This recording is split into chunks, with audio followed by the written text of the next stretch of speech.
We're here today with at Killer Vintage in Dallas, Texas, one of the coolest guitar shops ever, with Yogi. Who's a Clifford McMurray, better known as Yogi.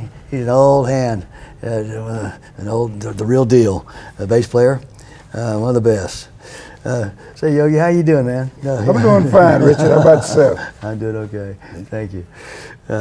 Man, tell me, how long you been playing, man? You're an old hand, man, old school. How long you been playing, man? Well, Richard, I started out. I was the drummer with the group that we had, you know, and we couldn't get no bass player, so a guy named James Booker.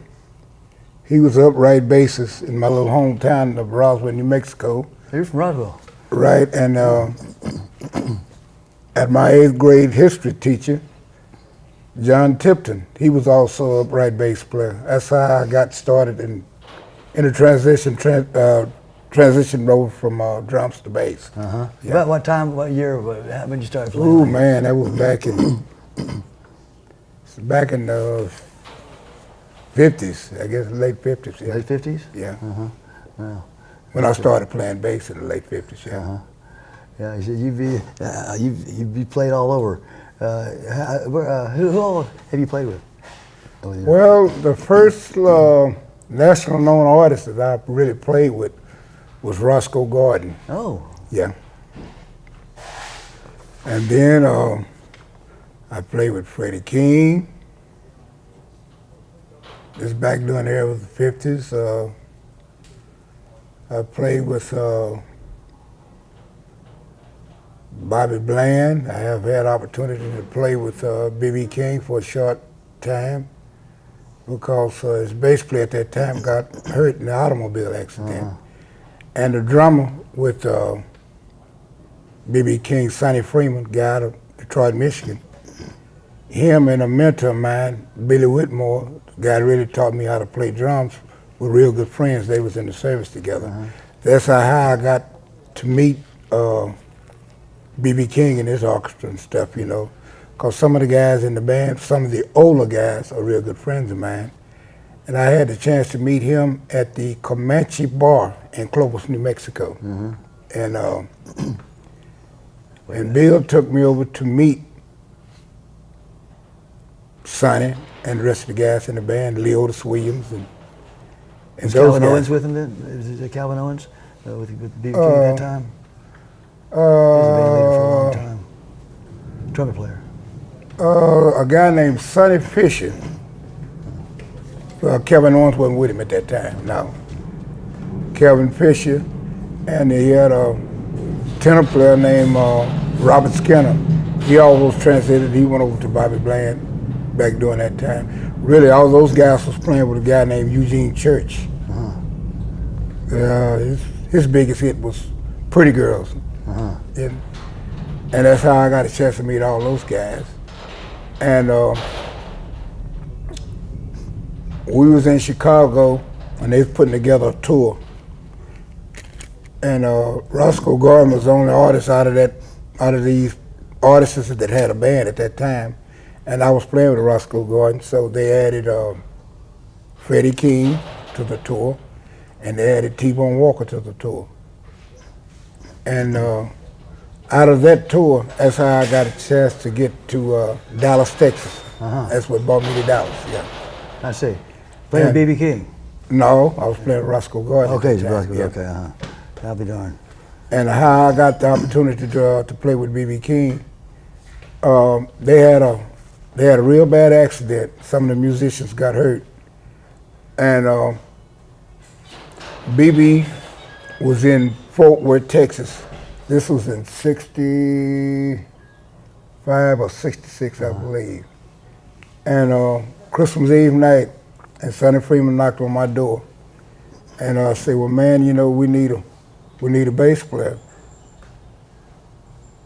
So they was at the Lakewood Casino that Friday and that Saturday night. And then I had a chance, I think I worked with him for about a month and a half, 2 months, till Leotis came back, yeah. I see, uh-huh. Mm-hmm. See. Who else have you Oh man, I've been so many people, Sam and Dave, Albert King, Cool. King. Albert Collins. Oh, yeah. And played gobs of people, Little Milton. Ooh, the list go on and on and on and on. You tell me. I don't even know begin where to start. You know? I played with Big J McNeely. I played with all the Stax artists. Oh, really? William Bell, everybody. I played with all the Stax artists except Isaac Hayes. I played with Rufus Carter Thompson, William Bell, Johnny Taylor. Cool. Gobs of artists, man. It's just Wow. so many. I really just can't even stop to remember. Wow.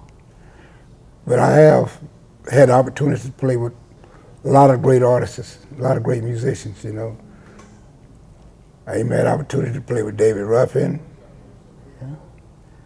I had opportunity to play with Rufus Carter Thompson. Thomas. Rufus Thomas, Right. I have had opportunity to play Muddy Waters, Oh, cool. John Lee Hooker, Oh, wow. Howlin' Wolf. All chess guys. Yeah, most of the chess guys, yeah. And man, the list goes on and on and on and on. Wow. Quite a career. Well, yeah, I really enjoyed. If I had to do all over again, I'd do the same thing. That's great. Yeah. Where have you toured around? All around America? Have you ever been out of America? I've been to 26 different countries. Really? Wow. Right, sure have. Wow. Who were you playing with at that time? Do you remember any of those? Oh, man. A long time ahead ago. Yeah, Joe Blue, Albert King. Oh. I went over with Milton. Wow. I went overseas with some of the artists here. Little Joe Blue. I went overseas with him. Wow. You're the guy everybody called, huh? Yeah, I done played with some of the locals here. Zuzu Bolin. Yeah. I done played with Son Jackson. I done played with Doug Fennell, Penny Moore. These some of the local artists that's around here. Yeah. And I done worked with Trudy Coleman and Arnett Coleman. Oh. Wow. And Sonny Fields. Wow. I work with guys of them around here. Yeah. So you've been in Dallas since when? I was in and out of Dallas back in the 50s, but I really actually made residence here in 57 or 58, but I was in and out of here. Yeah. I've really been in Dallas since 1955, in and out of here. Yeah. Right. Wow, a long time. Wow. You've seen Dallas grow up, haven't you? Well, Yeah, I see some changes here. I really have. sure. Tremendously minor changes. Yeah. Well, the guys that you played with must have been just unbelievable. So the seminal guys for blues. Well, back blues has always been around, but in the 50s, rock and roll was really popular. Rock and roll was. Right. Yeah. Yeah, Chuck Berry is the king of rock and roll. He just Well, passed yeah, I have recently. had opportunity to work with Chuck Berry. He played yeah. Chuck Berry too. Yeah. Yeah. He just passed just a week ago or so. And Yeah, yeah, sure did. He was the king of rock and roll, no doubt about it. Well, really, officially, honestly, he is the king of rock and roll. Yeah. Chuck Berry is. Yeah. That's something else. Chuck Berry, Fats Domino, and back then, Professor Longhair. Yep. He's New Orleans Southern people, and Fats Domino. You had Piano Smith. You had Lee Dorsey, and you had Ernest Cato. You had the McCalls, and Neville Brothers. All these people. Did you play with them too? No, I never had a chance to play with the Neville Brothers, but you know, two of the brothers are our real good friends. You know, And you know, I know me and Aaron's good friends. Yeah.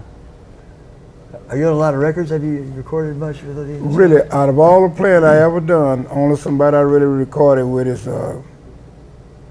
Tommy Duke and Gary B.B. Coleman. Before he passed, I played on this last CD.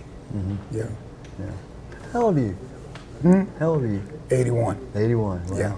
Yeah, you've been a long time. Yeah, I've been around a long time. Yeah, what a career guy. Well, I had a good. Well, most of that I didn't make all the money that I liked to make, but Yeah. but I had a good time. It was fun back then. You know, Yeah, for sure. Oh man, that was you were there at the beginning. Yeah, the musicians was like family then. Yeah. They don't grow so far apart nowadays. You know, it's just Yeah. the consistency amongst musicians is just unbearable. I mean, it's just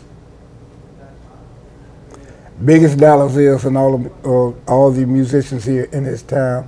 I'm willing to bet you an amount of money you can't find 10 bands that are really consistent in this town out of all the musicians that's here. Yeah. You know? Yeah. There's a lot of musicians here that Yes, it is. Dallas is just chock full of great players. It's just amazing, and a lot of them, you can't make money here because there's so many of them, and not enough venues. I don't make fault money on the road. I don't fault the club owners for that. I fault the musicians for that. Yeah. I really do. Yeah. And as far as consistency is concerned, to me, my opinion, and my opinion only, Yeah. Emerald City is the most consistent band in this town. Emerald City, and I'm trying to think of the name of the other group. Emerald City, yeah. McClinton, they're very consistent. Deborah McClinton. Deborah McClinton, I just right. said Deborah, yeah. Yeah. Yeah. And really, them the only two bands that really been together long enough, really, to mount anything around here. Really, Deborah McClinton and Emerald City. Yeah. You know? Yeah. There's also Steve Miller and Boss Skaggs. They were young kids though that from Dallas though. But well, I had a lot of good musicians that some come up under my wing, like Smokey Joe Kubek and Kim Davis. I got them with me when they was kids. Yeah. And Tutu Jones too. Well, Tutu Jones, his dad played with me. But I works with Tutu every now and then. He calls me up. Did you ever play up that place up in Lucky Peterson's father? When he had a club up in Buffalo. In Buffalo? That was on the circuit. I've been there, but I never played there. But I have worked with James Peterson, time or two. Yeah. You ever work for Lucky much? Oh yeah, I don't play with Lucky. Yeah, Lucky didn't play with me. So Yeah, that's right. Yeah, we didn't work with each other. Yeah. Well, what basses do you play now? Do you got just one bass or? Well, I got rid of my last friend I had, Mr. Michael Tobias. He really sold me. I got a Tobias. That's my favorite. I got two Ibanez's, and I still got my very, very first 5-string, and it was a Washburn. A Washburn? Yeah. Wow. And believe it or not, Larry Morgan. No, I take that back. I bought my very first 5-string from Mars Music. But that SD2, they usually don't sell. that sound gear, I got it from Larry Morgan. Yeah. That's what right. Yeah. And I bought my Tobias out to Sam Ash. That's where it came from. Yeah. What amps do you like? What's your favorite kind of amp? Well, my favorite amp right now, really the one I'm very impressed with is David Eaton. One I'm very impressed with. But they got 2 or 3 more around that Galen Kruger got one that I like, GK, and Galen Kruger, yeah. And it's a new company. I really haven't had enough chance to, but I like the way they sound, though. I can't think of the name of the company. But really, number one is David Eaton for me. Really? Yeah. Cool. The bass amp, that's really good. Yeah, the 410s and 18 sub. You know, back so the folks you played with, what's the craziest story, the craziest thing that happened you remember on the road with the guys you played with? You probably got some stories. Man, we'd like to be here from now to next year. Listen to all the crazy stuff. You know. What's the one that sticks out in your mind the most? Like, the most exciting gig that I had, you know, when I was playing Freddie King, we was over in England. We played for the Queen of England. Oh, wow. That's the most. That's the biggest gig you played? That's more memorable gig that I ever played. Right. Wow, that's cool. The Queen of England. Queen of England, Wow. yeah. That's cool. Was it Albert Hall or somewhere like that? Or was it in the Palace? It was at the Palace. Really? Wow. That's cool. Yeah, we was overseas on tour with Freddie King at that time. Huh. Wow, that's great. Do you, that's not when the biggest gig, what was the biggest stadium or the biggest place you ever played? You remember? The biggest gig that I played, it was also with Freddie King. We opened up for Three Dog Night and the Rolling Stones. That's the biggest gig I ever played. Wow, yeah, that's cool. And you were playing with who? Freddie King at that time, right. yeah. Mm-hmm. Wow, that's cool. Where was that? That was in England. In England? Yeah. Oh, really? Wow. Mm-hmm. Wow. Next biggest gig we played, we opened up for the Beatles. Really? Mm-hmm. Where was that? In England too? That was Liverpool, England, yeah. No kidding. You opened up for the Beatles in Liverpool. Liverpool, Holy England, mackerel. That was a Freddie King too? Yeah, it was Freddie King. Yeah. Wow. Now that's something. The Beatles. That's crazy. It was in Liverpool. That was after they got famous though, I guess, huh? Oh, Or man. before they broke. They broke pretty early in their career. That was in 66, 67, somewhere around there. They were at the top then. They were at the Yeah, top. because a company called Showco Yeah. put that together. Uh-huh. Yeah. Wow. Yeah, they're out of Dallas, aren't they? I think. Yeah. Showco's Dallas company. Yeah. Yeah, But they put it Freddie together in King. Liverpool, England. Huh. Or they booked Freddie, I guess. Or Well, they got Freddie on the show. Yeah, Yeah. I got it. That's what the deal is. Yeah. Huh. Wow. That's really cool. So you get to meet him? Yeah, I got a chance to meet him. Paul McCartney, John Harrison. Yeah, I got a chance to meet him. That's great. Backstage, though. Yeah, Yeah, right. got a chance to meet him. Where was the gig? In Liverpool, the cave or cavern, I think it was. It was a large place. I can't think of a the large name. place. Yeah. And we talking 45, 50 years ago. Yeah. That's wild. That's very cool. Well, so you still play around. I know you come out to our jam every now and then. And, Oh yeah, I still play. You're not gonna quit. You bop till you drop, man, aren't you? Yeah, you're right, but I'm bop till I drop and they throw the dirt in my face. That's right. Give it up. You know? That's right. Well, hopefully it won't be. It'll be a long time from now. Yeah. Well, you get around real good, I know. So. Well, you my got health a ain't the GPS best. Yeah, that's great. I do what now? I don't even have one of those. You told me you had a GPS to get here today, and I don't even have one of Well, those. you know, old man need a little help. You know, I can't think like I used to. Yeah, well, you think pretty good. That's great. Well, I love playing with you for sure, and it's Well, thank you, always Rich. good, it's always Appreciate good that. to see you. Yeah. And thank you very much for coming out here today. And Yogi is the man. He's one of the oldest, the real thing, folks. Well, but you know, all the musicians of my age now, you know, everybody's gone now. Yeah, So. yeah, it's the truth. Well, we were lucky. I consider myself lucky to be born here and learn and raised here. It's all the great artists that were here. They're all gone now too. Back in the 50s, you know, Dallas was. You're not gone, but There was a lot of entertainers that really lived here. Yeah, Back in the 50s, yes, it was. and now too. I mean, it's a shame, that there's not as many enough venues here now. There's too many artists that are just great that live here, and they all make their money on the road. They got to go out of town. Well, yeah, you got to go out. You can't make much here. If you don't get on the corporate side, you got to go out. That's right. You got big fans. For us, the club scene, it's just for the size of the city of Dallas, Texas, the club scene is really just not happening. Yeah, used to be. Yeah, It's not anymore. like you go down to Austin, it's a different story. Yeah, right. That's right. Yeah. That's right. Yeah.